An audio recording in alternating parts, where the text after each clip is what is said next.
मसीह सुख अजीम और जलील नाम है आपकी सलामती हो। मेरा नाम पादरी प्रोफेसर टोनी विलियम है। हमारे यूट्यूब के घराने के एक भाई हैं, मोहसिन 030 एट मोहसिन 030। सर, कोई नाबालिग शख्स पास्टर बन सकता है या खिदमत कर सकता है? जी नहीं, बिल्कुल भी नहीं। जब आप किसी बच्चे को स्टेज पे चढ़ा देते हैं और उसे कलाम सुनाने का मौका देते हैं तो आप उस बच्चे की ज़िंदगी से खेल रहे हैं। उस बच्चे को ना तौबा का पता, ना मसीह का पता, ना उसके कलाम का पता। उसने किसी को देखा और उसने उसको रट के उसी तरीके से बोल लिया और आपने कहा प्रेज द लॉर्ड, इसने तो कमाल कर दिया। मैं एक बच्चे की मिसाल आपके सामने पेश करना चाहता हूँ। हम किसी जगह पे इबादत कर रहे थे तो वहाँ पर एक छोटा सा बच्चा लाया गया कि वो हमें कलाम सुनाए, और उस बच्चे ने उस वक़्त बड़ा अच्छा कलाम सुनाया, बहुत अच्छी इबादत की, बड़ी अच्छी परस्तिश की, सब कुछ बहुत अच्छा था और बड़ा मज़ा आया उसके कलाम का। लेकिन उसके बाद क्या हुआ? उसके बाद जब दोबारा उस बच्चे से मुलाकात हुई तो वो एक नशा छुड़ाने वाले सेंटर में था, रिहेबिलिटेशन सेंटर में, और वहाँ उसका नशा छुड़ाया जा रहा था। और पता चला कि वो दूसरी या तीसरी दफ़ा पर वहाँ उस जगह पर दाखिल किया गया ताकि नशा छोड़ सके। क्यों? ये सच्चा वाक़या, ये बात याद रखिएगा। मैं आपको कई दफ़ा कहा है कि जितना आप जिम्मेदारी के साथ पुलपट पे बात करते हैं उतनी जिम्मेदारी के साथ मैं यहाँ बैठ के आपके साथ बात करता हूँ।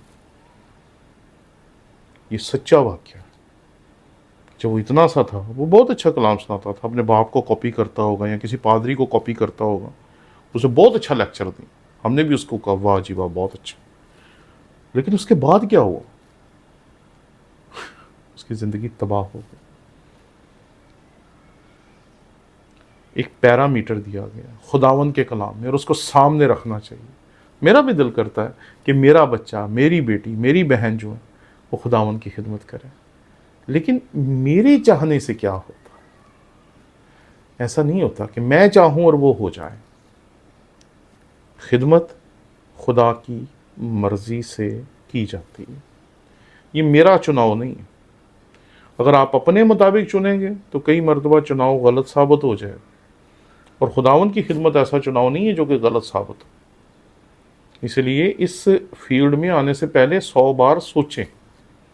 और पैरामीटर्स तो आपके सामने हैं, मैं आपके सामने सिर्फ इन पैरामीटर्स को पढ़ देता हूँ, मेरे साथ देखिए। तीमुथियुस के नाम पौलुस रसूल का पहला खत, उसका 3 बाब और उसकी पहली आयत से, ये बात सच है कि जो शख्स निगहबान का ओहदा चाहता है वो अच्छे काम की ख्वाहिश करता है। ओहदा जाना अच्छी बात है, पादरी बनने की ख्वाहिश करना अच्छी बात है, खिदमत की ख्वाहिश करना बुरी बात नहीं, लेकिन उसके कुछ पैरामीटर्स हैं। अब आते हैं पैरामीटर्स की तरफ। पहली चीज़, पस निगहबान को बेइल्ज़ाम यानी कि करेक्टर वाइज उस पर कोई इल्ज़ाम नहीं होना चाहिए। दूसरी चीज़, एक बीवी का शौहर, परहेजगार, मुत्तकी, शाइस्ता, मुसाफिर परवर और तालीम देने के लायक होना चाहिए। अरे जो है ही नाबालग, उस बेचारे को क्या पता किस चीज़ की तालीम देनी चाहिए और किस चीज़ की तालीम नहीं देनी चाहिए। आप नाबालिग बंदे को जब माइक पकड़ा के उसको स्टेज पे चढ़ा देते हैं, वो बोल तो कुछ भी लेगा, लेकिन क्या वो इन पैरामीटर्स को पूरा कर पाएगा? और जो इन पैरामीटर्स को पूरा नहीं कर पाएगा उसे खिदमत नहीं करनी चाहिए, क्योंकि वो खुदावन के बदन को बेहतरी की तरफ नहीं बल्कि तनज़्ज़ुली की तरफ लेके जाएगा। वहाँ अना का इतना बड़ा पहाड़ खड़ा कर देगा जिस पहाड़ के नीचे वो हज़ारों लाखों रूहों को तबाह बर्बाद कर देगा। आगे चलते हैं। नशे में गुल मचाने वाला या मारपीट करने वाला ना हो बल्कि हलीम हो, है जी, जिम्मेदार हो, उसे पता हो क्या करना है क्या नहीं करना, ना तकरारी, ना ज़रदोस्त, अपने घर का बखूबी बंदोबस्त करता हो और अपने बच्चों को कमाल संजीदगी से ताबे रखता हो। अरे नाबालिग नहीं चलेगा, नाबालिगों का बाप चलेगा यहाँ पर, जिसकी अपनी औलाद हो और वो अपनी औलाद को सही तरीके से संभालता हो। اور یہاں پر جو آخری چیز ہے، جب کوئی اپنے گھر کا ہی بندوبست کرنا نہیں جانتا تو خدا کی کلیسیا کی خبر گیری کیوں کرے گا؟ اور آگے جو باتیں ہیں، کاش وہ باتیں آج سے 20 سال پہلے ہم ذہن میں رکھ کر اس بچے کو اسی دن منادی سے روک دیتے، لیکن بہت بڑے باپ کی اولاد تھی، اس لیے ہم نے اسے روکا نہیں، اسے پریچ کرنے دیا۔ اور پھر اس کے ساتھ کیا ہوا سنیں۔ نو مرید نہ ہو تاکہ تکبر کر کے کہیں ابلیس کی سزا نہ پائے، اور باہر والوں کے نزدیک بھی نیک نام ہونا چاہیے تاکہ ملامت میں اور ابلیس کے پھندے سے نہ پنسے۔ اسی طرح خادموں کو بھی سنجیدہ ہونا چاہیے، دو زبان، شرابی اور ناجائز نفع کے لالچی نہ ہوں۔ یہ ہیں پیرامیٹرز کہ اگر نو مرید ہوگا، جوش ہے، جذبہ ہے، سب کچھ ہے۔ اور اکثر آپ دیکھیں گے کہ ایسے لوگ جب چرچ میں آتے ہیں جو خداوند یسوع مسیح کو قبول کرتے، تو وہ جب چرچ میں آتے ہیں اور چرچ میں لوگوں کے رویوں کو دیکھتے ہیں، لوگوں کی باتوں کو دیکھتے ہیں، لوگوں کے ساتھ اپنے تجربات کو دیکھتے ہیں، تو کئی مرتبہ وہ خود چرچ جانا ہی چھوڑ دیتے ہیں۔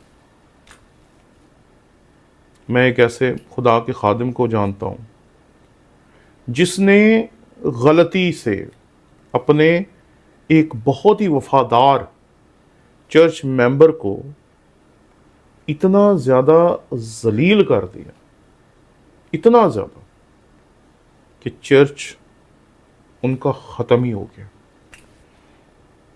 ایک ٹیم تھی جس ٹیم کو اس وقت ایک نوجوان لیڈ کر رہا تھا، اور پادری صاحب نے ایک دن کہا کہ خدا چاہتا ہے کہ یہاں سے تمام لیڈر چلے جائیں، اور خدا یہاں نئے لیڈر لائے گا، خدا نئی لیڈرشپ لا کر نئے لیڈروں کو کھڑا کرے گا اور بڑا کام کرے گا۔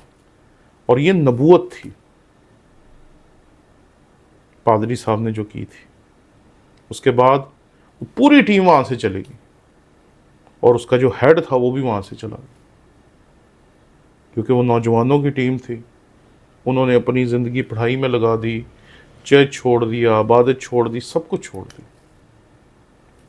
اور بہت سال بعد جب مجھے دوبارہ اس چرچ میں جانے کا موقع ملا تو میں حیران رہ گیا کہ اس چرچ میں جہاں پر اس عبادت میں جس کے بیچ میں 200 سے 250 لوگ موجود تھے، حالانکہ اس چرچ میں 100-150 لوگوں کے بیٹھنے کی بھی جگہ نہیں تھی، باقی لوگ پیچھے کھڑے ہوئے تھے، لیکن پادری صاحب کی ایک اس غلط نبوت کی وجہ سے آج میں 20 سال بعد اس نبوت کو غلط نبوت کہہ رہا ہوں۔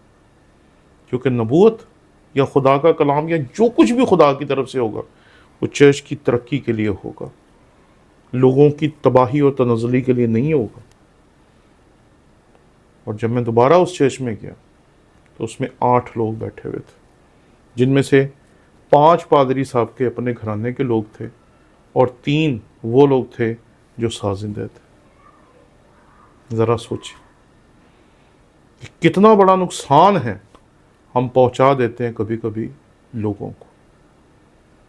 اور وہ چونکہ سب نئے نئے مسیح میں آئے تھے، اس لیے انہیں پتہ نہیں تھا کہ اگر پادری صاحب نے کچھ کہہ دیا تو ہمیں کیسے اس کے سامنے کھڑے ہوں، ہمیں کیسے سٹینڈ لیں۔ بھائی صاحب نے اپنے غصے میں جو کہہ دیا، انہوں نے اپنے غصے میں اس کو لے لیا، اور نقصان کس کا ہوا؟ خدا کے کام کا۔ چرچ تقریباً بکھر گیا، اور پھر اتنے لوگ اس چرچ میں دوبارہ نہیں آئے جتنے اس ٹیم کے متحرک ہونے کی وجہ سے آتے تھے۔ نابالغ شخص کبھی خداوند کے گھر میں ویسی خدمت نہیں کر سکتا جتنا بالغ شخص کر سکتا۔ اور پیرامیٹرز میں نہیں دے رہا جی، پولوس رسول نے یہ پیرامیٹرز دیے تھے خدا کے روح کی ہدایت سے تیموتھیوس کو، اور تیموتھیوس نے ان کو لکھا تاکہ آج 2025 میں انہیں آپ کے سامنے پڑھ سکوں۔ اس لیے یاد رکھیں کہ جب بھی خادم چنیں یا کوئی خدمت کے لیے اپنے آپ کو پیش کریں تو سوچ سمجھ کر پیش کریں۔ شکریہ۔